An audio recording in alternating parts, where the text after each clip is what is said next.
ETV ప్రేక్షకులకి నమస్కారం. Triple intelligence of శుభమస్తు కార్యక్రమానికి స్వాగతం. ఈనాడు శుభమస్తు కార్యక్రమంలోని గ్రహఫల మంచంలో గ్రహాల యొక్క స్థితిగతులు, వాటి యొక్క శుభాశుభ ఫలితాల గురించి పరిశీలిద్దాం. అలాగే ఈరోజు 12 రాశుల వారికి ఏ సంఖ్యలు కలిసి వస్తాయి, రంగుల యొక్క ప్రాధాన్యత, ఈరోజు నరక చతుర్దశి చాలా విశేషమైనటువంటి రోజు. ఈరోజు శ్రీకృష్ణుడి యొక్క ఆరాధన ఉత్తమ ఫలితాలను కలిగిస్తుంది. 12 రాశుల వారు శ్రీకృష్ణ పరమాత్మని ఈరోజు ఏ పూలతో పూజించాలి, ఎటువంటి నైవేద్యాలు స్వామికి నివేదించాలి అనేటువంటి అంశాలతో పాటు ఆర్థిక వ్యవహారాల్లో విజయాలు సాధించడానికి, శ్రీ ధనలక్ష్మి యొక్క అనుగ్రహాన్ని పెంపొందింప చేసుకోవడానికి ఎటువంటి ప్రక్రియలు చేపట్టాలో శ్రీరస్తు అంశంలో పరిశీలిద్దాం. అలాగే మంత్రఫలం శీర్షికలో ఈరోజు 12 రాశుల వారు ఏ మంత్రాన్ని పఠించడం ద్వారా ఉత్తమ ప్రయోజనాలు సిద్ధిస్తాయో కూడా పరిశీలిద్దాం. ముందుగా నేటి పంచాంగ వివరాలు. శ్రీ మన్మథనామ సంవత్సరం ఆశ్వయుజ మాసం, దక్షిణాయనం శరదృతువు. ఈరోజు ఆశ్వయుజ బహుళ చతుర్దశి, దీన్నే కృష్ణ అంగారక చతుర్దశి అంటాం. ఈరోజు చేపట్టేటువంటి అంగారక పూజ రుణ విముక్తిని కలిగిస్తుంది. అలాగే శ్రీకృష్ణ పరమాత్మ యొక్క ఆరాధన కూడా ఉత్తమ ప్రయోజనాన్ని కలిగిస్తుంది. ఈతి బాధల్ని, గ్రహపీడని తొలగిస్తుంది. ఇక ఈరోజు వారం జయవారం లేదా మంగళవారం. ఈ మంగళవారం నాటి చేపట్టేటువంటి కందుల దానం, ఎర్రటి గోవుకు చేసేటువంటి పూజాది కార్యక్రమాలు, సేవలు ఉత్తమ ఫలితాన్ని కలిగిస్తుంది. సుబ్రహ్మణ్య స్వామి యొక్క ఆరాధన ద్వారా కుజప్రీతి ఏర్పడుతుంది. ఉత్తమ ప్రయోజనాల్ని సాధించగలుగుతారు. ఈరోజు నక్షత్రం చిత్త. ఈ చిత్తా నక్షత్రంలో ఈరోజు పుట్టేటువంటి వారికి 4వ పాదంలో పుట్టినట్టయితే దోషం లేదు. అలాగే ఈరోజు చిత్తా నక్షత్రంలో పుట్టేటువంటి వారికి కుజ మహాదశతో ప్రారంభమవుతుంది. ప్రస్తుతం కుజుడు యొక్క స్థితి కన్యాక్షేత్ర స్థితి, రాహు యొక్క శుక్రుడు యొక్క యుతి ఉంది కాబట్టి ఇది ప్రబల ఆలోచన దోషాన్ని పెంపొందింప చేస్తుంది. ఈ దోష నివృత్తికి ఏకాదశి పూర్వక రుద్రాభిషేకం సహకరిస్తుంది, దోషాన్ని పోగొడుతుంది. ఇక గ్రహాల యొక్క స్థితిగతులను కనుక పరిశీలించినట్లయితే కేతువు యొక్క స్థితి మీనక్షేత్రంలో, బృహస్పతి యొక్క స్థితి సింహక్షేత్రంలో, కుజ రాహు శుక్ర చంద్రుల యొక్క స్థితి కన్యాక్షేత్రంలో, రవి యొక్క స్థితి తులాక్షేత్రంలో, శని యొక్క స్థితి వృశ్చిక క్షేత్రంలో ఈరోజు ఉన్నటువంటి గ్రహస్థితి. ఇక ఈరోజు 12 రాశుల వారికి ఏర్పడేటువంటి శుభాశుభ ఫలితాలను పరిశీలిద్దాం. ముందుగా మేషరాశి. ఈరోజు మేషరాశి వారిని పరిశీలించినట్లయితే స్థిరాస్తి విషయాల్లో అనుకూలత ఏర్పడుతుంది. స్థిరాస్తి కొనుగోలు వంటివి ఆనందాన్ని కలిగిస్తాయి. చేపట్టేటువంటి కార్యక్రమాల్లో ప్రోత్సాహాన్ని పెంపొందింప చేసుకోగలుగుతారు. గతంలో కన్నా మెరుగైనటువంటి వ్యవహారాలు ఆర్థికంగా ఆనందాన్ని కలిగిస్తాయి. నూతన కార్యక్రమాల్ని చేపట్టగలుగుతారు. బాధ్యతలు పెరిగినప్పటికీ సక్రమ నిర్వహణ కొనసాగించగలుగుతారు. ఆర్థిక వ్యవహారాల్లో మెరుగైనటువంటి మార్పులు చేకూరుతాయి. రుణ సంబంధిత ఒత్తిళ్లు బాగా తగ్గుతాయి. గృహ సౌఖ్యం పెరుగుతుంది. ఆనందకర సంఘటనలు అన్ని రంగాల వారికి దగ్గరవుతాయి. ఆరోగ్య ప్రతికూలత కూడా తగ్గుతుంది. ఈ రోజు మీ అదృష్ట సంఖ్య 9. ఎరుపు వర్ణం ధైర్యాన్ని కలిగిస్తుంది, ప్రతికూల పరిస్థితులను దూరం చేస్తుంది. నరక చతుర్దశి సందర్భంగా మేషరాశి వారు శ్రీకృష్ణ పరమాత్మని తులసి దళాలతో పూజించి వెన్నని నైవేద్యంగా నివేదించడం ద్వారా అదృష్ట సంఘటనల్ని ఆహ్వానించగలుగుతారు. స్థిరాస్తి కొనుగోళ్లు వంటివి ఈరోజు మీకు లాభిస్తాయి, ఆనందాన్ని కలిగిస్తాయి. ఈరోజు వృషభ రాశి వారిని పరిశీలించినట్లయితే లాభదాయకమైనటువంటి కార్యక్రమ నిర్వహణ వ్యాపారపరంగా కొనసాగించగలుగుతారు. విద్యా సంబంధిత వ్యవహారాల్లో చిక్కులు వీడిపోతాయి. స్వతంత్ర నిర్ణయాల ద్వారా విజయాలు చేతికి అందుతాయి. అయోమయ పరిస్థితులు ఆర్థికంగా ఉన్నప్పటికీ నెట్టుకు రాగలుగుతారు. కార్యక్రమ నిర్వహణలో లోపాలు వెలుగులోకి వస్తాయి, అయినప్పటికీ పరిష్కారాలు కూడా పొందగలుగుతారు. బాధ్యతలు పెరుగుతాయి, శ్రమ అధికంగా ఉంటుంది. నూతన కార్యక్రమాలను విద్యాపరంగా కూడా ప్రారంభించగలుగుతారు. గృహ విషయాల్లో ఆచితూచి నిర్ణయాలు తీసుకోవాలి. ఆరోగ్య విషయంలో ఖర్చులు బాగా పెరుగుతాయి. ఈ రోజు మీ అదృష్ట సంఖ్య 5. ఆకుపచ్చ వర్ణం రక్షణకి దోహదపడుతుంది, ప్రతికూల పరిస్థితులను దూరం చేస్తుంది. నరక చతుర్దశి సందర్భంగా వృషభ రాశి వారు శ్రీకృష్ణ పరమాత్మని సంపంగలతో పూజించి పులిహోరని నైవేద్యంగా నివేదించడం ద్వారా ఉత్తమ ప్రయోజనాలు సాధించగలుగుతారు. గ్రహ ప్రతికూలత దూరం అవుతుంది. విద్యా ప్రయత్నాలు ఈరోజు మీకు అనుకూలం. ఈరోజు మిథున రాశి వారిని పరిశీలించినట్లయితే వ్యవహారాల్లో చుక్కెదురు పరిస్థితిని అధిగమించగలుగుతారు. ఆర్థిక వ్యవహారాల్లో ఆచితూచి వ్యవహరించాలి. నూతన కార్యక్రమాల విషయంలో విఘ్నాల్ని కూడా చూస్తారు. అయోమయ పరిస్థితులు గృహరీత్యా చోటు చేసుకుంటే అయినప్పటికీ నిలదొక్కుకోగలుగుతారు. వ్యాపార ప్రతిబంధకాలు ప్రబలమవుతాయి. వృత్తిలో అభివృద్ధికి చేపట్టేటువంటి కార్యక్రమాల్లో జాప్యాలు కొనసాగుతాయి. శత్రు భీతి ఉన్నప్పటికీ ఎదుర్కోగలుగుతారు. కార్యక్రమ నిర్వహణలో వ్యాపారపరంగా ఆశించినటువంటి ప్రయోజనాల్ని ఆలస్యంగానైనా పొందగలుగుతారు. సాహస నిర్ణయాలు కొంతవరకు ఊరట కలిగిస్తాయి. ఈ రోజు మీ అదృష్ట సంఖ్య 9. ఎరుపు వర్ణం ధైర్యాన్ని కలిగిస్తుంది, ప్రతికూల పరిస్థితుల్ని ఎదుర్కొనేటువంటి శక్తి సామర్థ్యాన్ని కలిగిస్తుంది. నరక చతుర్దశి సందర్భంగా మిథున రాశి వారు శ్రీకృష్ణ పరమాత్మని గులాబీలతో పూజించి ఆవు పాలు పటిక బెల్లం నైవేద్యంగా నివేదించడం ద్వారా అవమానకర సంఘటనలు కనుమరుగవుతాయి. ఆర్థిక వృద్ధి చోటు చేసుకుంటుంది. సాహస నిర్ణయాలు ఈరోజు మీకు అనుకూలం.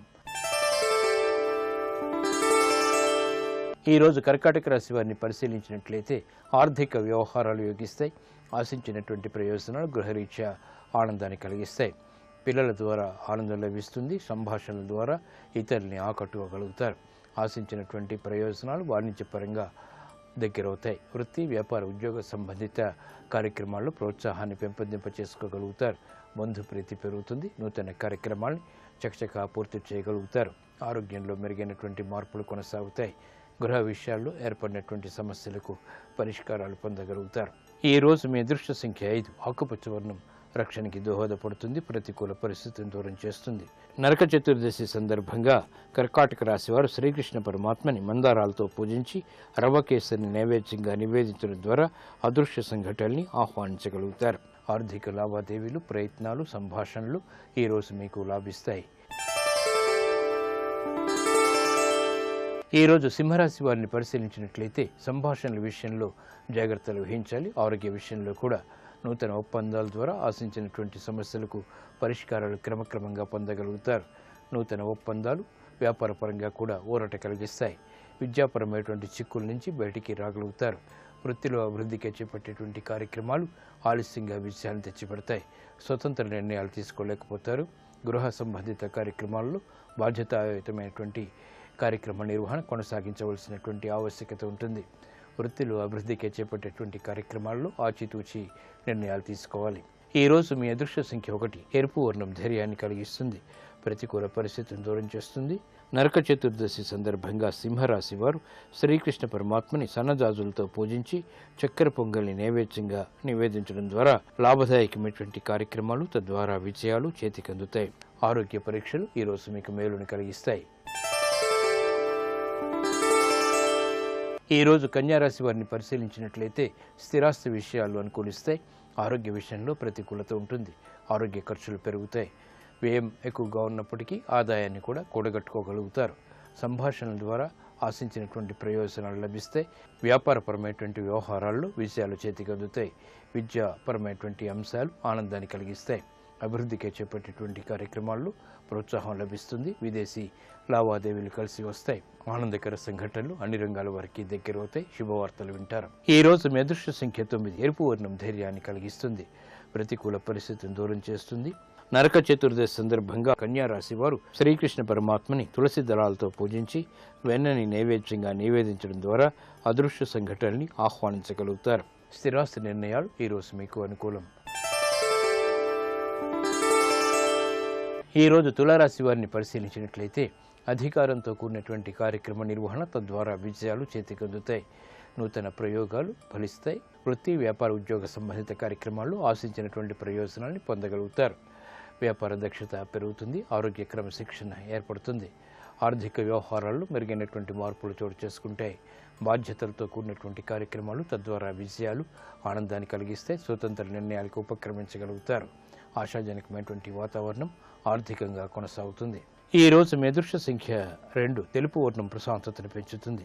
ప్రతికూల పరిస్థితులను దూరం చేస్తుంది. నరక చతుర్దశి సందర్భంగా తులారాశి వారు శ్రీకృష్ణ పరమాత్మని చామంతులతో పూజించి దద్దోజనాన్ని నైవేద్యంగా నివేదించడం ద్వారా ఏలినాటి శని ద్వారా ఏర్పడేటువంటి వ్యయాన్ని నియంత్రించగలుగుతారు. ఆశించినటువంటి ప్రయోజనాలు దగ్గరవుతాయి. ఆనందం లభిస్తుంది.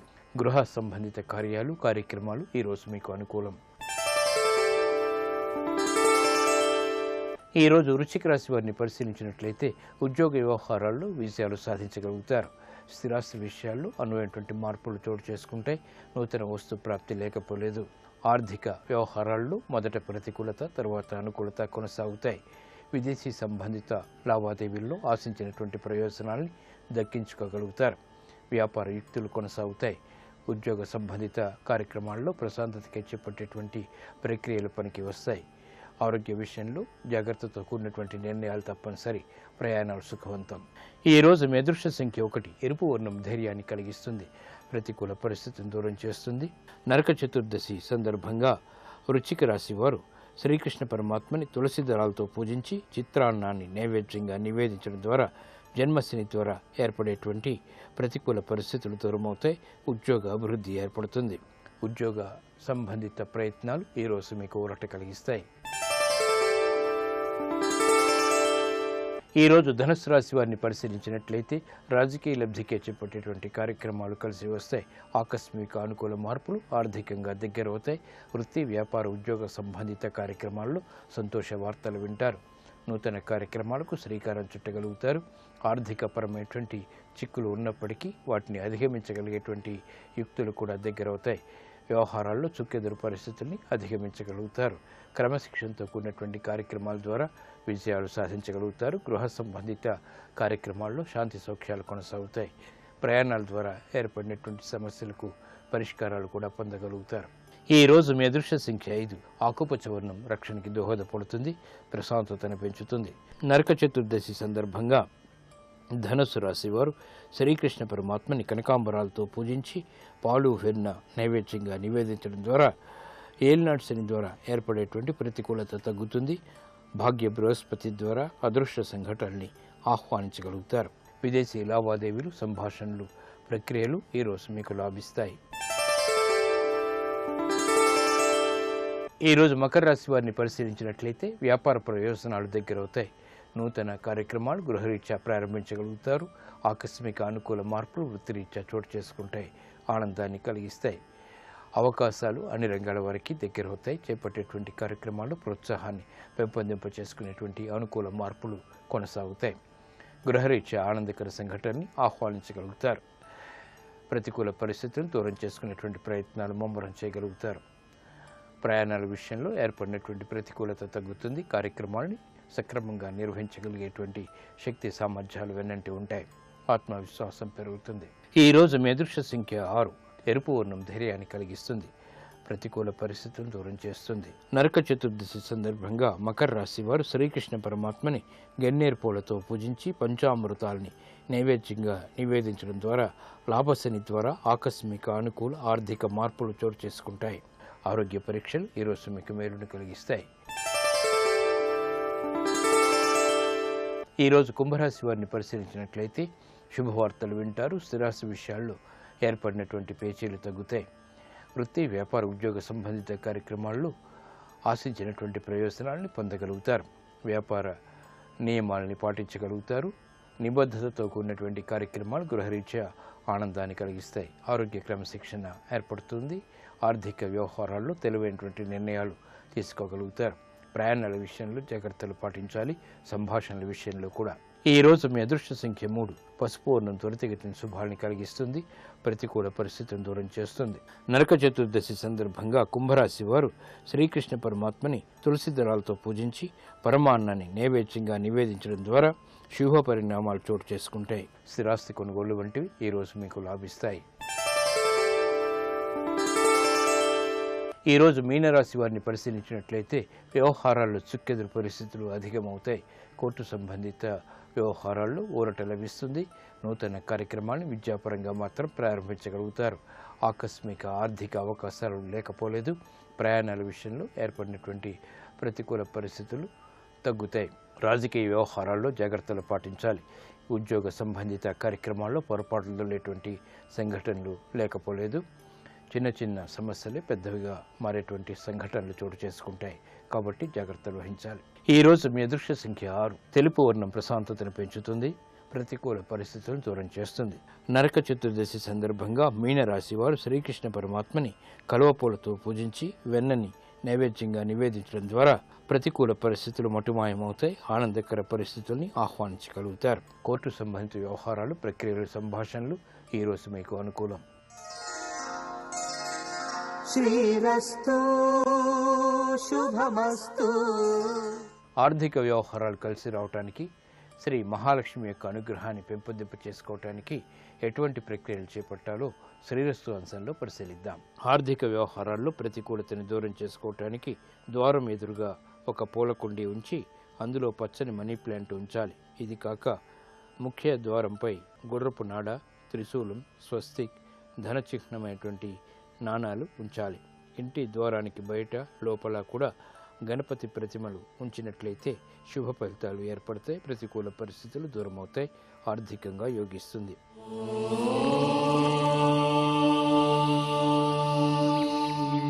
సర్వకార్యసిద్ధికి చేపట్టేటువంటి కార్యక్రమాల్లో ప్రోత్సాహాన్ని పెంపొందింప చేసుకోవటానికి ఈరోజు 12 రాసుల వారు కృష్ణం వందే జగద్గురు అనేటువంటి మహామంత్రాన్ని 11 సార్లు మనసారా మనస్ఫూర్తిగా స్మరించడం ద్వారా విజయవంతమైనటువంటి విషయాలు దగ్గర అవుతాయి.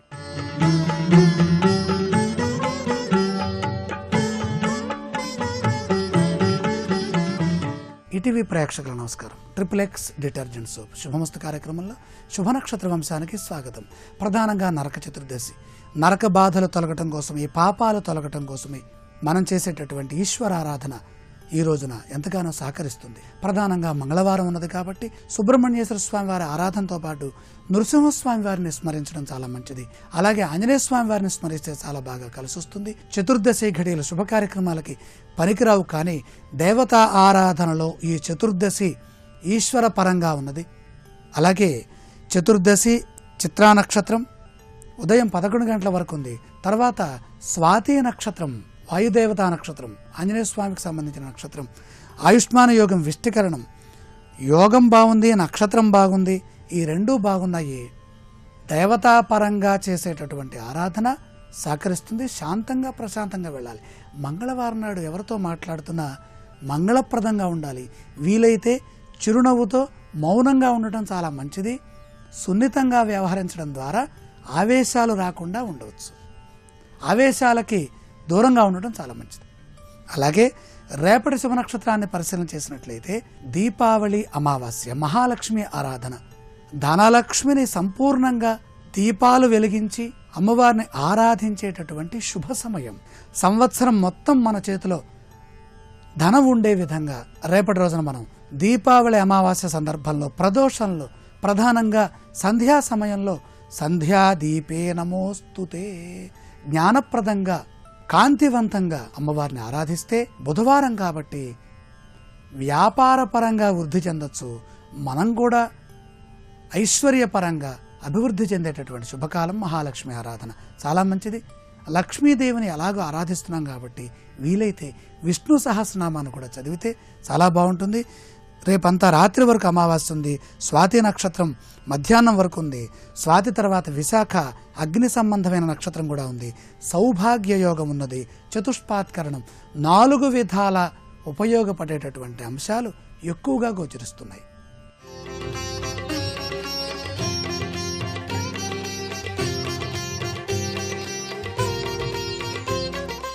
విజయోస్తాంశానికి స్వాగతం. ప్రధానంగా అక్షరాభ్యాసం చేసేటప్పుడు తీసుకోవలసినటువంటి నియమాలేంటి? శాస్త్రం ఏం చెబుతుందంటే ఉదక్ అర్కే పంచమే అబ్దే పంచమే మాసి పంచమే. ముఖ్యంగా గమనించాల్సింది బుద్ధి బలము. బుద్ధి ప్రచోదన శక్తే ధారకి మేధా సంపత్తికి మూలం. దీనికి సూర్య భగవానుడి కృప కావాలి. ఉదక్ అర్ఘే ఉత్తరాయణం చాలా మంచిది. చాలామంది తెలియక దసరాల్లో మూలా నక్షత్రం నాడు చేస్తూ ఉంటారు. శాస్త్రం చెప్పింది ఏంటంటే ఉత్తరాయణ పుణ్యకాలం ఉపయోగించండి. అలాగే పంచమే అబ్దే 5వ సంవత్సరము శాస్త్రం వాడమంటోంది. 5వ మాసం 5వ రోజు. ఇక అనుకూలించేటటువంటి అంశాలు ఏంటంటే ద్వితీయా చ తృతీయా చ పంచమీ సప్తమీ తథా పూర్వపక్ష శుభ ప్రోక్త కృష్ణశ్చాంత్య త్రికం వినా. ఒక పక్షాన్ని 3 భాగాలు చేస్తే 15 తిథులని 3 భాగాలు చేస్తే అంత్య త్రికం అంటే ఏకాదశి నుండి అమావాస్య వరకు ఈ అంత్యత్రికాన్ని వదిలిపెట్టి ఇంకా ఉపయోగంగా ఉండాలి అంటే శుక్లపక్షంలో ఉన్నటువంటి తిథులని వాడండి. ఏకాదశి శుక్లపక్షంలో తిథులేంటి? ద్వితీయ, తృతీయ, పంచమి, సప్తమి, త్రయోదశి, దశమి ప్రశస్తాః అక్షరే. ఏం చేయాలి? ప్రధానంగా సరస్వతీం విఘ్న వినాయకంచ గుడోదనాద్యై అభిపూజ్య కుర్యాత్. గుడోదనం బెల్లంతో తయారు చేసినటువంటి ఓదనం అన్నం అంటే బెల్ల పాయసాన్ని వినాయకుడు పూజ చేసి సరస్వతి అమ్మవారికి నైవేద్యం పెట్టి మనం చేస్తే ఏదైనా సరే 5 అనే సంఖ్య వచ్చేట్టుగా కనుక చేసినట్లయితే ఉత్తరాయణ పుణ్యకాలంలో అద్భుతమైనటువంటి శ్రేష్టప్రదమైన పుణ్యం వస్తుంది. మేధా దక్షిణామూర్తిని ఆరాధించిన, హయగ్రీవ స్వామిని ఆరాధించిన, సాక్షాత్తు హంసారూఢ అయినటువంటి మహాసరస్వతిని ఆరాధించిన, బ్రహ్మగారిని ఆరాధించిన పరిపూర్ణమైన విద్యాయోగం వస్తుంది. గ్రహాల్లో గురుబలం ఉండేట్టుగా చూసుకుంటే చాలా మంచిది.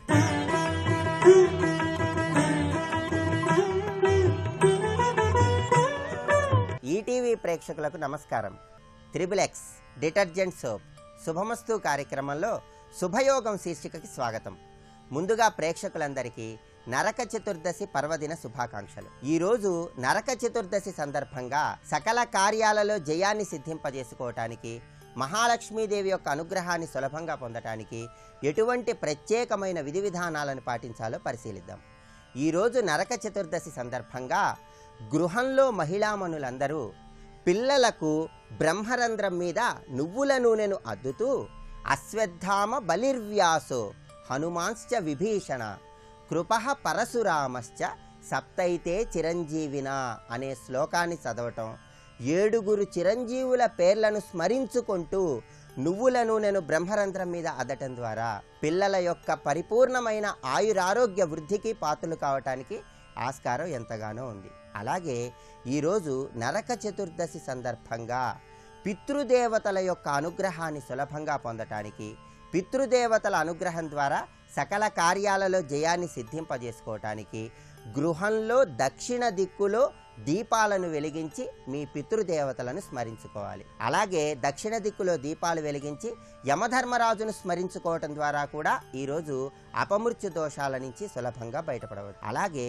నరక చతుర్దశి సందర్భంగా ఈరోజు స్నానం చేసే సమయంలో ప్రతి ఒక్కరూ కూడా ఒక ఉత్తరేణి కొమ్మను కానీ, తుమ్మ చెట్టు కొమ్మను కానీ తల చుట్టూ తిప్పుకుంటూ ఒక శ్లోకాన్ని చదువుకోవాలి. శీతలోష్ణ సమాయుక్త సంకటక దళాన్విత హరపాపమపామార్గ భ్రామ్యమాణ పునః పునః అంటుంది శాస్త్రం. హరపాపమపామార్గ భ్రామ్యమాణ పునః పునః. అపామార్గ అంటే ఉత్తరేణి అని అర్థం. ఉత్తరేణి కొమ్మను తల చుట్టూ తిప్పుకోవటం ద్వారా అన్ని రకాలైనటువంటి అపమృత్యు దోషాలను తొలగింపజేసుకొని చక్కటి ఆరోగ్యాన్ని పొందుతున్నాను అని చెప్పటమే ఈ శ్లోకంలో ఉన్నటువంటి అంతరార్థం. ఈ శ్లోకం చదవలేని వాళ్ళు ఎవరైనా సరే ఒక ఉత్తరేణి కొమ్మను కానీ, తుమ్మ చెట్టు కొమ్మను కానీ తల చుట్టూ తిప్పుకుంటూ, అలా వీలు కాని పక్షంలో కనీసం జిల్లేడు చెట్టు ఆకైనా సరే 3 సార్లు అలా తల చుట్టూ తిప్పుకుంటూ స్నానాన్ని ఆచరించినట్లయితే అన్ని రకాలైనటువంటి అపమృత్యు దోషాలను నివారింపజేసుకొని చక్కటి ఆరోగ్యాన్ని, ఆయుర్దాయాన్ని సిద్ధింపజేసుకోవచ్చు. అదేవిధంగా ఈరోజు స్నానం చేసిన తర్వాత దోసిలిలోకి నీళ్లు తీసుకొని 3 సార్లు అర్ఘ్యాన్ని విడిచిపెడుతూ యమాయ నమః యమం తర్పయామి అని జపించుకోవాలి. అలా అర్ఘ్యాన్ని విడిచిపెట్టేటప్పుడు నల్ల నువ్వులు నీళ్లలో వేసి అర్ఘ్యాన్ని విడిచిపెట్టాలి. అలా యమధర్మరాజును స్మరించుకుంటూ అర్ఘ్యాన్ని విడిచిపెట్టినట్లయితే యమధర్మరాజు యొక్క పరిపూర్ణమైన అనుగ్రహాన్ని పొందటానికి, దీర్ఘాయుర్దాయంతో విరాజిల్లటానికి ఆస్కారం ఎంతగానో ఉంది. అలాగే చతుర్దశ్యాంతు ఏ దీపాన్ నరకాయ దదంతి చ తేషాం పితృగణా సర్వే నరక స్వర్గమాప్నుయు అంటుంది ధర్మశాస్త్రం. అంటే ఎవరైతే నరక చతుర్దశి రోజు గృహంలో దక్షిణ దిక్కులో దీపాలను వెలిగిస్తారో వాళ్ళ పితృదేవతలు ఉన్నత లోకాలకు చేరతారని, పితృదేవతల యొక్క అనుగ్రహం ద్వారా సకల కార్యసిద్ధి ఏర్పడుతుందని ధర్మశాస్త్రంలో వర్ణించడం జరిగింది. అలాగే ఈరోజు ప్రతి ఒక్కరూ కూడా దీపాలను వెలిగించి కుటుంబంలో ఉన్నటువంటి సభ్యులందరూ కూడా ఒక్కొక్క దీపం చప్పున ఆ దీపాన్ని వెలిగించిన తర్వాత ఎవరైనా బ్రాహ్మణుడికి ఆ దీపాన్ని దానంగా ఇవ్వాలి. ఆ దీపాన్ని దానం ఇచ్చేటప్పుడు యమధర్మరాజుకు సంబంధించిన నామాలను చదువుతూ దీపాన్ని దానంగా ఇవ్వాలి. యమాయ ధర్మరాజాయ మృత్యవేచ అంతకాయచ ఔదుంబరాయ దధ్నాయ నీలాయ పరమేష్టినే. యమధర్మరాజుకు సంబంధించినటువంటి నామాలు కలిగిన ఈ శ్లోకాన్ని చదువుతూ కుటుంబంలో సభ్యులందరూ కూడా ఒక్కొక్కరు ఒక్కొక్క దీపాన్ని వెలిగించి ఎవరైనా బ్రాహ్మణుడికి దానంగా ఇచ్చినట్లయితే పరిపూర్ణంగా అపమృత్యు దోషాలను నివారింపజేసుకోవటానికి, ఆర్థికంగా చక్కటి పురోభివృద్ధిని సాధించడానికి ఆస్కారం ఎంతగానో ఉంది. అందువల్ల ప్రతి ఒక్కరూ కూడా ఈరోజు నరక చతుర్దశి సందర్భంగా ప్రత్యేకమైన విధి విధానాలతో స్నానాన్ని ఆచరించండి. గృహంలో దక్షిణ దిక్కులో దీపాలను వెలిగిస్తూ యమధర్మరాజును స్మరించుకోండి. యమధర్మరాజు ప్రీతి కోసం దీపాన్ని దానంగా సమర్పించండి. పితృదేవతల యొక్క పరిపూర్ణమైన అనుగ్రహాన్ని పొంది సకల కార్యాలలో జయాన్ని సిద్ధింపజేసుకోండి. సర్వే జనాః సుఖినో భవంతు.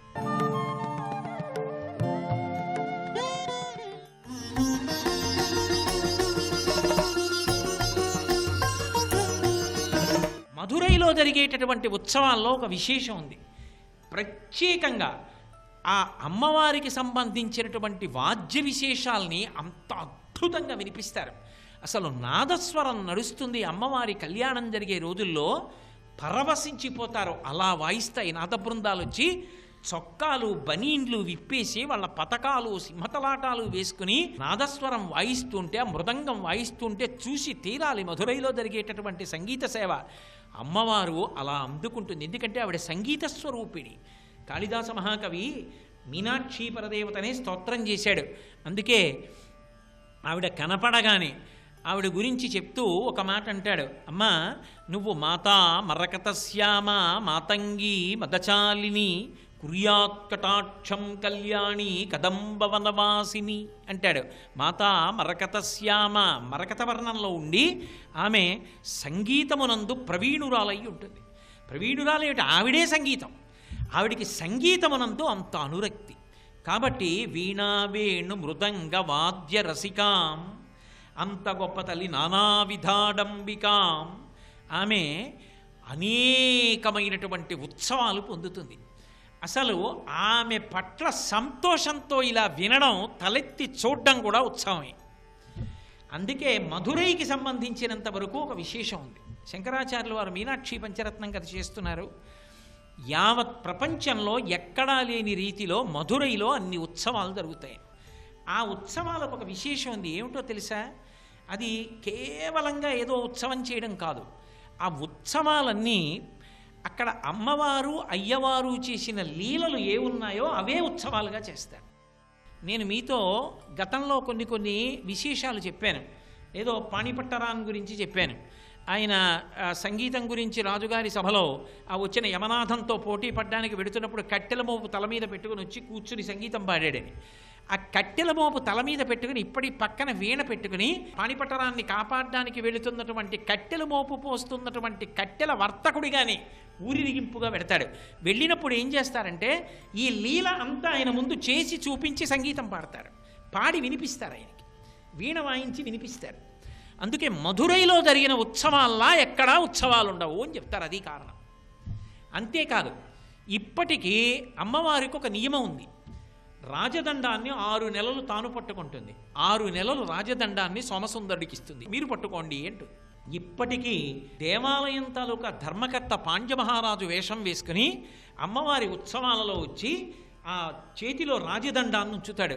నిజంగా రాజదండం పట్టుకుని కూర్చున్నటువంటి అమ్మవారి మూర్తిని మీరు చూడాలి, కన్ను కదపలేరు. నేను అప్పుడప్పుడు ఆ మూర్తులు అవి నా ధర్మపత్నికి చూపిస్తుంటే తను మురిసిపోతుంటుంది. అబ్బబ్బా నిజమండి, ఎంత గొప్పగా ఉన్నాయండి, మహారాజ్ఞి కూర్చున్నట్టే ఆ టీవీ అలా ఉంటుంది. ఆ రాజదండం పట్టుకుని మహాతల్లి అలా కూర్చుంటుంది. ఉత్సవం అంటే జరిగినవి. ఎందుకని అంటే పక్కనే అలగర్ పెరుమాళ్ళని వచ్చారు కదా శ్రీ మహావిష్ణువు, అందమైన స్వామి. ఆయన ఎందుకు వచ్చాడు? అమ్మవారికి అన్నవారిగా వచ్చాడు. మలయధ్వజ పాండ్యన్ కోరిక మేరకు ఆయనే కదా మరి పెళ్లికి రావాలి. అమ్మవారి పెళ్లి ముహూర్తం కళ్యాణం నిర్ణయం చెయ్యగానే అలగర్ పెరుమాళ్ళకి కబురెడుతుంది, మీనాక్షి పరదేవత కళ్యాణం మీరు రావాలని. ఆయన బోరడని కానుకలు చెల్లెలికి పట్టుకుని బయలుదేరతాడు. బయలుదేరితే ఇంద్రుడు ఒక తమాషా చేస్తాడు. చూస్తా పెళ్ళికి ఎలా పెడతాడు. చెల్లెలి పెళ్లి కోసం పరిగెడుతున్నాడు కదా, ఏం చేస్తాడో చూస్తానని చెప్పి వైఘై పొంగేటట్టు చేస్తాడు. వైఘై పొంగేటట్టు చేస్తే ఒక పెద్ద గుర్రం ఎక్కి దాటుతాడు. గుర్రం మీద దాటుతున్నప్పుడు అక్కడ కళ్యాణం అయిపోయిందంటారు. చాలా కోపం వచ్చి నేను లేకుండా అయిపోయిందని వెనక్కి తిరగబోతాడు. తిరుప్పకుండ్రం నుంచి విష్ణు స్వరూపం వచ్చి పూర్తి చేసిందంటారు. అయ్యో అయ్యో మీరు వెళ్ళిపోతే మీ చెల్లెలు చిన్నబుచ్చుకుంటుందంటే మళ్ళీ వస్తున్నానని వచ్చి 2 రోజులు మిగిలిన కార్యాలన్నీ పూర్తి చేస్తాడు. హిందూ వివాహం ఎలా జరుగుతుందో అలా 3 రోజులు పెళ్లి తంతంతా యథాప్రకారంగా జరుగుతుంది. అంత గొప్ప కళ్యాణం జరిగేటటువంటి క్షేత్రం యావత్ భారతదేశంలో మధురై ఒక్కటే. బహుశः నాకు తెలిసి మళ్ళీ అలా జరిగేది అన్నవరం. అన్నవరంలో అంత బాగా చేస్తారు కళ్యాణం. కాబట్టి అంత గొప్ప కళ్యాణం జరుగుతుంది. అలా వైఘైలో శ్రీ మహావిష్ణువు బయలుదేరి వస్తారు. అసలు నిజంగా నది ముందు సముద్రము అంటూ ఉంటారు. జనం దేశ విదేశాల నుంచి వస్తారు ఆ కళ్యాణంలో. శ్రీ మహావిష్ణువు వైఘై దాటుతున్నప్పుడు ఆ గుర్రం మీద రావడం, అక్కడ వరకు రావడం, వైఘై పొందడం, తిరుప్పకుండ్రం నుంచి రావడం, ఇవన్నీ చూడ్డానికి. ఆశ్చర్యం ఏమిటో తెలుసా? కొత్త దంపతులకి ఓ ముచ్చట ఉంటుంది. ఏమిటంటే మొదట్లో పెళ్ళవగానే ఇద్దరూ కలిసి బయలుదేరడానికి అమ్మవారు కొంచెం సిగ్గుపడి, నేను పరిపాలిస్తున్న ఊరు ప్రజలందరూ కొత్త పెళ్లి కొడుకుతో ఎలా పెడుతోందో అని చూస్తారు. మీరో రథంలో బయలుదేరండి, నేనో రథంలో బయలుదేరతానంటుంది. ఇద్దరు 2 రథాల్లో వస్తారు. ఓ 4 రోజులు అయిన తర్వాత ఇంకా మొహమాటాలు పోతాయి కదూ. పోయిన తర్వాత మామూలుగా కాదు, పాపం మా పిల్లలందరూ చూస్తారు, ఎద్దుల బండిలో పెడదామంటుంది. అంటే ఓ ఎద్దుల బండిలో పెడతారు మధురైలో. ఇద్దరు ఎద్దుల బండి ఎక్కి ఎద్దుల బండిలో పెడుతున్నప్పుడు అదో పెద్ద ఉత్సవం. ఇవి చూడడానికి ఆ నెలలు, ఆ తేదీలు చూసుకుని భారతదేశం నుంచి కాదు, ప్రపంచవ్యాప్తంగా ఎన్ని దేశాల నుంచో అసలు మధురై జనంతో క్రిక్కిరిసిపోతుంది. ఆ వాహనాలు వెడుతున్నప్పుడు ఇవన్నీ చేసి చూపిస్తారు, వెళ్ళిపోవడం కాదు అలాగా. ఇవన్నీ యథార్థంగా అలా జరుగుతున్నట్టే చేసి చూపిస్తారు. నేను ఇత పూర్వం మీతో ప్రస్తావన చేసినటువంటి లీలలు ఏమున్నాయో ఆ లీలలన్నీ కూడా చేస్తారు అక్కడ మధురైలో, చేసి చూపిస్తారు స్వామివారివి. అంత గొప్పగా వెడుతుంది అవి. ఆశ్చర్యం ఏమిటంటే తిరుమల నాయకుడు ఆవిడికి ఒక గొప్ప పతకం చేయించాడు. ఆ పతకంలో 10 నీలమణులు ఉంటాయి.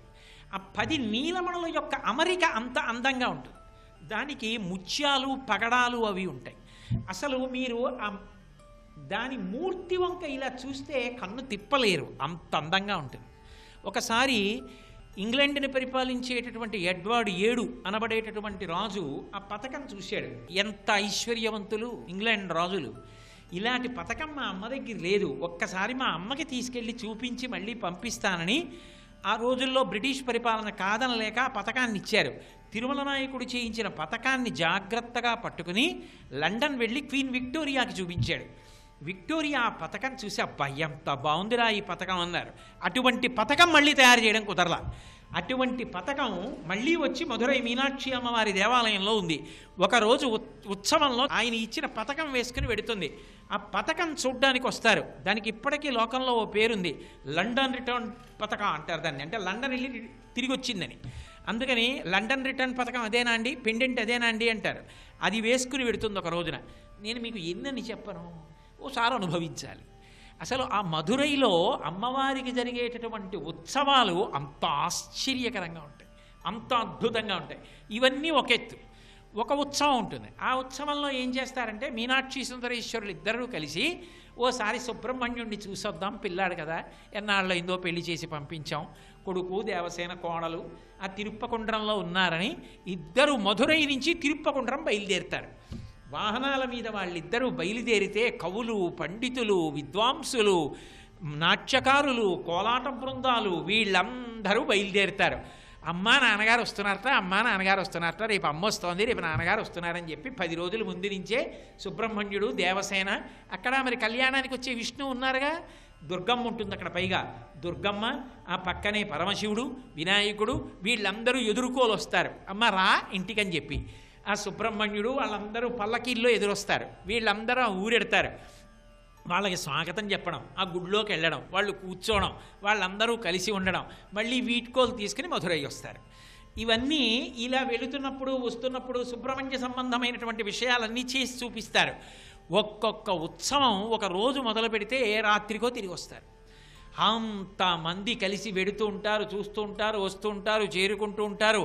మధురై అంటే ఉత్సవాలకు మారు పేరు. అందుకే మధురై ప్రపంచపు వింతలలో ఒకటి అని చెప్పబడింది. కాబట్టి నానావిధాడంబికాం మీనాక్షీం ప్రణతోస్మి సంతతమహం కారుణ్యవారాన్నిధిం నానాయోగి మునీంద్ర హృన్నివసతిం నానార్థసిద్ధిప్రదాం. నానాయోగి మునీంద్ర హృన్నివసతిం, ఆ తల్లి యాయోగి బృంద హృదయంబుజరాజహంసి మందస్మితస్తుతముఖీ మధుకైటభగ్ని విఘ్నాంధకార పటభేద పటీయ సైసామూర్తి కరోతు కుతికం భ్రమరాంబికాయా కస్తూరీతిలకంచితేందు విలసత్ప్రోద్భాసి పాలస్థలీం కర్పూరద్రవమిశ్రచూర్ణ కపురామోదోల్లసద్వీటికాం లోలాపంగతరంగతైరితి కృపాసారైర్నతానందినీం శ్రీశైలస్థలవాసినీం భగవతీం శ్రీమాతరం భావయే. శంకర భగవత్పాదులే భ్రమరాంబాష్టకంలో. కాబట్టి ఆ తల్లి యోగుల యొక్క మనస్సులలో నివాసం చేస్తుంటుంది, ఎప్పుడు యోగుల యొక్క మనస్సులలో ఉంటుంది. అందుకే ఎక్కడా లేనటువంటి రీతిలో ఒక్క మధురైకి మాత్రం ఒక పేరుంది. ఇది ఒకసారి ఒక విచిత్రం జరిగింది. కంచికామకోటి పీఠాధిపత్యం వహించినటువంటి మహాపురుషులు చంద్రశేఖరేంద్ర సరస్వతి స్వామి వారు రామేశ్వరంలో ఉన్నారు. రామేశ్వరంలో ఉండి ఆయన శంకరాచార్యుల వారికి పూజ చేస్తున్నారు. ఒక మహావిద్వాంసుడు ఒక ఆయన దగ్గరికి వచ్చి ఏదో మాట్లాడి వెళ్ళిపోతూ అక్కడ ఉన్న ఇంకొక సంస్కృత పండితుడితో అన్నాడు, ద్వాదశాంత స్థానానికి వెళుతున్నాను అని వెళ్ళిపోయాడు. చటుక్కన తల తిప్పారు మహాస్వామి. ఇతన్ని పిలిచారు, ఎక్కడికి వెళుతున్నానన్నాడు అన్నారు. ఆ ద్వాదశాంత స్థానమునకు వెళుతున్నాను అన్నారు. అంటే ఏమిటి అన్నారు. మహాస్వామికి తెలియని విషయం ఉంటుందా? అంటే ఏమిటి అన్నారు. అంటే ఈయన ఒకసారి తలగొక్కుని అన్నాడు, జ్యోతిర్లింగాలు ఉన్నాయి కదా, రామేశ్వరంలో జ్యోతిర్లింగాల్ని ప్రతిష్ఠించారు కదా, జ్యోతిర్లింగాల్ని చూడడానికి వెడుతున్నాడు, ద్వాదశ జ్యోతిర్లింగాలు ఉన్నాయి కాబట్టి అన్నారు. అంటే మహాస్వామి అన్నారు, కాదు, అతను మధురై వెడుతున్నాడు, అడిగిరా అన్నారు. ఈయన పరిగెత్తుకుంటూ వెళ్ళాడు. అప్పటికే ఆయన చాలా దూరం వెళ్ళి అయ్యా మీరు ద్వాదశాంత స్థానానికి వెడుతున్నానన్నారు, మధురయ్యా అన్నారు. అవును అన్నారు. ఎవరు చెప్పారు ఈ పేరు అన్నారు. పిరియవా, ఇంకెవరు, మహానుభావుడు కంచికామకోటి పరమాచార్య స్వామి. నేల మీద పడి నమస్కారం చేసి ఆయన వెళ్ళిపోయాడు. ఈయన వచ్చాడు. ఈయనకి కుతూహలం పట్టుకుంది, ఇదేమిటి, ఎలా చెప్పారు పరమాచార్య స్వామి అని. అయ్యా దానికి ఆ పేరు ఎందుకు వచ్చిందని అడిగాడు. అడిగితే అప్పుడు పరమాచార్య స్వామి వారు చెప్పారు, ఈ భారతదేశం అంతా కలిపి ఒక మనుష్య స్వరూపాన్ని పొందితే బ్రహ్మరంధ్రస్థానమున్నదే, ఆ బ్రహ్మరంధ్రస్థానమే మధురై. ఎప్పుడు పార్వతీ పరమేశ్వరులు సహస్రార పద్మమునందు విహారం చేస్తారు. అందుకే మధురై క్షేత్రంలో అడుగు పెడితే చక్రములు 6 అని చెప్పిన యోగ విద్యలో 12 అని ఒక ప్రతిపాదన ఉంది. 12వదైనటువంటి చోట పార్వతీ పరమేశ్వరుల విహార భూమి అయిన బ్రహ్మరంధ్రస్థానమే, మహానంద స్థానమే, యోగులు నిర్గమించేటటువంటి స్థానమే, యోగుల హృదయములు రమించే స్థానమే మధురై. అందుకే ఆయన ద్వాదశాంత స్థానమునకు వెడుతున్నానని నీతో చెప్పాడు, నీకు ద్వాదశ జ్యోతిర్లింగాలకు వెడుతున్నాడని అర్థమైంది. ఆయన మధురై వెడుతున్నాడు, ఆయన యోగ విద్యతో మాట్లాడాడు అని చెప్పారు. కాబట్టి అసలు నిజంగా యోగులందరూ రమించి కుండలిని పైకి లేపి షట్చక్ర భేదనం చేసి ఈ సహస్రార కమలంలో పార్వతీ పరమేశ్వరుల యొక్క సంయోగ దర్శనం చేస్తుంటే యోగి యొక్క నాడుల నుంచి అమృతం స్రవించి అమృతంతో తడిసిపోయినటువంటి యోగులందరూ రమించినటువంటి ప్రదేశపు యొక్క స్థితి ఏది ఉన్నదో అదే మధురై. సర్వం శ్రీ ఉమామహేశ్వర పరబ్రహ్మార్పణమస్తు. స్వస్తి.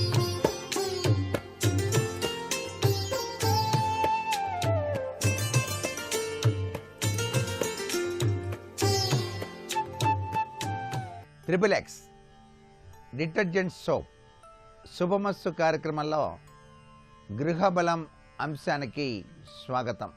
ఈటీవీ ప్రేక్షకులందరికీ కూడా నరక చతుర్దశి దీపావళి శుభాకాంక్షలు తెలియచేస్తూ మీ గృహంలో దీపలక్ష్మి స్వాగతం అంటూ ఆ యొక్క లక్ష్మీదేవి యొక్క అనుగ్రహ కటాక్ష వీక్షణాలు ఎల్లవేళలా కూడాను ఉండటానికి వీలుగా ఈరోజు ప్రతి ఒక్కరూ కూడాను నువ్వుల నూనె తలకు అంటుకొని అభ్యంగన స్నానాన్ని ఆచరించిన పిదప నరక యాతనల నుంచి బయల్పడి అదృష్టకరమైనటువంటి జీవితాన్ని సాగించడానికి అదృష్టలక్ష్మీదేవిని ఆరాధన చేసేటువంటి సంప్రదాయం ప్రతి గృహంలోనూ కూడా కనిపిస్తుంది.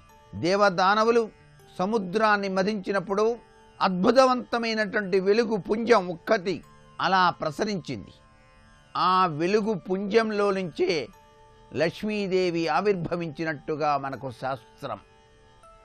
చీకటిని తొలగించి వెలుగును ప్రసాదించే అమృత కల్పవల్లి లక్ష్మీదేవిగా మనం శాస్త్రరీత్యా ఆరాధన చేస్తూ ఈరోజు కలువ పూలతోనూ వెండి రూపాయలతోనూ లేక వివిధ రకాలైనటువంటి సంపదలన్నీ కూడాను ఆ కరుణాలవల్లి అయినటువంటి లక్ష్మీదేవి ఎదుట ఉంచి చక్కగా లక్ష్మీదేవి పూజ కనుక ఇంటిలో కనుక ఆచరించినట్లయితే గల్లు గల్లుమంటూ లక్ష్మీదేవి యొక్క కరుణా కటాక్ష వీక్షణాలు మీ గృహాన్ని పరమ పావనం చేస్తాయి సుమా అనేటువంటి విషయాన్ని ప్రతి ఒక్కరూ కూడా గుర్తుపెట్టుకోవాలి.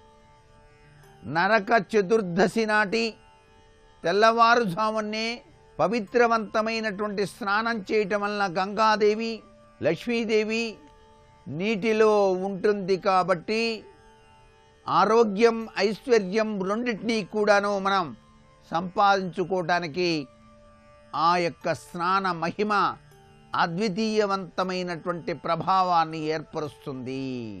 లక్ష్మీదేవి అనుగ్రహం కోసం నడినెత్తిన నువ్వుల నూనె రాసుకొని స్నానమాచరించినట్లయితే నరక చతుర్దశి నాడు విశిష్టవంతమైనటువంటి లక్ష్మీ కటాక్ష సిద్ధి వస్తుంది అని చెప్పేసి శాస్త్రంలో చెప్పిన విశేషాంశం. అంతేకాకుండా ఈ రోజునే వామనావతారంలో బలి చక్రవర్తి నుండి దానాన్ని గ్రహించినటువంటి ఆ యొక్క విష్ణుమూర్తి బలి చక్రవర్తిని పాతాళానికి అణగదొక్కడమే కాకుండా అతనికి వరాన్ని కూడా ప్రసాదించినటువంటి అమృత ఘడియ రోజుగా కూడా చెబుతాం. అందుచేత చతుర్దశి నాడు దీపదానం చేసేటువంటి వారికి సర్వసంపదలు కూడాను ప్రసాదించవలసింది స్వామి అని చెప్పేసి ఆ యొక్క బలి చక్రవర్తి కోరినట్టుగా మనకు విష్ణు పురాణం తెలియజేస్తోంది. కాబట్టి ఈ రోజున దీపదానం చేయటం కూడా చాలా విశిష్టవంతమైనటువంటి ప్రభావాన్ని కలిగింపచేస్తుంది. ఈరోజు ఎవరైతే సాయం సంధ్యా సమయంలో దీపదానం చేస్తారో విష్ణుపత్ని అయినటువంటి లక్ష్మీదేవి ఆ వ్యక్తిని వదిలి వెళ్ళదు. అద్భుతం, ఆనందం, అమోఘం, ఇంతకన్నా కావాల్సిందే ఉంది చెప్పండి. అంతేకాకుండా ప్రదోషకాలం వేళ ఒక పళ్ళెంలో 14 దీపాలు వెలిగించి వాటిని పూజ చేయండి గృహంలో. ఎంత గొప్ప విశేషమో ఈ రోజు గనక ఇట్లా చేసినట్లయితే ఇంటి ముఖద్వారానికి 2 వైపులా కూడాను దీపాలు వెలిగించి యమధర్మరాజును ధ్యానించి దక్షిణ ముఖంగా కూడాను దీపాలు ఉంచండి. అలా గనక ఉంచినట్లయితే సంపూర్ణ ఆరోగ్యం మీ కుటుంబం యావత్తు కూడాను అనుభవించి తీరతారు. దీపావళి నాడు మహాలక్ష్మీదేవిని అర్చన చేయటం జన్మసుకృత పుణ్యంగా భావించాలి. లక్ష్మీదేవికి సంబంధించినటువంటి అష్టోత్తరం కనకదారాస్తవం రేపటి రోజున దీపావళి నాడు తప్పనిసరిగా మహాలక్ష్మీదేవి ఉపాసన చేయాలి. ఆ తల్లికి ప్రీతివంతమైనటువంటి నైవేద్యం ఆవు పాలతో చేసినటువంటి పరమాన్నం నైవేద్యంగా సమర్పించి రావమ్మ మహాలక్ష్మి అంటూ ఆ తల్లిని ధ్యానం చేసేటువంటి ఇంటి ఇల్లాలు సర్వ సౌభాగ్యాలతో పాటుగా లక్ష్మీ కటాక్ష సిద్ధిని కూడా పొంది తీరుతుంది. ధిమి ధిమి ధిమ్ ధిమి దిన్ ధిమి దిన్ ధిమి దుందు వినాద సుపూర్ణమయే ఘుమ ఘుమ గుంగుమ గుంగుమ గుంగుమ శంఖనినాద సువాజ్యనుతే వేద పురాణేతిహాస సుపూజిత వైదిక మార్గ ప్రదత్సయుతే జయ జయ హే మధుసూదన కామిని ధనలక్ష్మి సదా పాలయమాం అంటూ ఆ మహాలక్ష్మీదేవిని ధ్యానం చేసి తరించాలి. ఈ దీపావళి శుభదినాన దీపావళి రోజు రాత్రి సమయంలో లక్ష్మీదేవిని ఎవరైతే కమల పుష్పాలతో పూజ చేస్తారో కమలవాసిని అయినటువంటి ఆ లక్ష్మీదేవి విశిష్టవంతమైనటువంటి భోగభాగ్యాలను మీకు ప్రసాదించి తీరుతుంది. అంతేకాకుండా ఇల్లంతా కూడాను దీపం జ్యోతి పరబ్రహ్మం దీపం సర్వతమోహరం దీపేన స్వాధ్యతే సర్వం దీపలక్ష్మీ నమోస్తుతే అంటూ దీపాలు వెలిగిస్తారు. ప్రతి ఒక్క వాకిలి నుంచి ఇళ్ళంతా కూడాను అందంగా దీపాల కాంతులతో, ఆ కాంతి పుంజాల వలయంతో దీపలక్ష్మీదేవి చక్కగా విరాజిల్లుతూ కనిపిస్తుంటుంది గృహం యావత్తూ కూడాను. గృహానికి దీపాలు అలంకరణ చేస్తే ఆ ఇల్లు లక్ష్మీ నిలయంగా విశిష్టవంతమైనటువంటి ఖ్యాతిని పొందుతుంది. కాబట్టే దీపావళి పండుగ నాడు రాత్రి సమయంలో ఇంటి మొత్తం కూడాను చుట్టూతా కాంపౌండ్ వాళ్ళు ఉన్నటువంటి వాళ్ళంతా కూడా చక్కగా ప్రమిదెల్లో దీపాలు వెలిగించి నువ్వుల నూనెతో దీపాన్ని వెలిగించాలి. దీపాల కాంతితో ప్రజ్వరిల్లేటువంటి టపాసులతో చీకటి వెలుగుల రంగేళిని అత్యంత ఆనందమయంగా జరుపుకునేటువంటి ఈ పండగ వెనకాల పరమార్థం అదృష్ట భాగ్యమే. లక్ష్మీ కటాక్ష ప్రాప్తి సిద్ధిరస్తు. సర్వే జనా సుఖినో భవంతు.